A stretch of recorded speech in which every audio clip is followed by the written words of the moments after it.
She jumped off the cliff without hesitation and fell into the icy river. Clinging to a piece of wood, she drifted downstream, but her shoulder was accidentally dislocated by a rock in the water.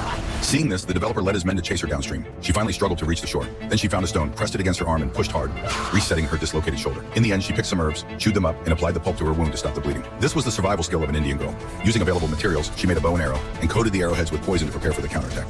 She used smoke as bait to lure the developer's group here. Hiding in the dark, she drew her bow and shot an arrow, hitting a mercenary in the leg. The developer's gang raised their guns and fired, but hit nothing. They chased her trail to a suspension bridge, but she had already disappeared. They walked onto the bridge, unaware that she was hiding under it. She secretly cut the ropes with a knife. Just as several of them were about to reach the center of the bridge, she cut the ropes completely. 2 mercenaries fell into the river, but the female mercenary tried to fight back. She kicked out, sending the enemy's knife flying, then locked her legs around the enemy's neck, causing her to suffocate temporarily. Finally, she kicked the enemy in the abdomen, sending her plunging into the river. The enemy soon swam ashore and discussed strategies to deal with her. She didn't kill them outright because she needed to follow them to find their camp.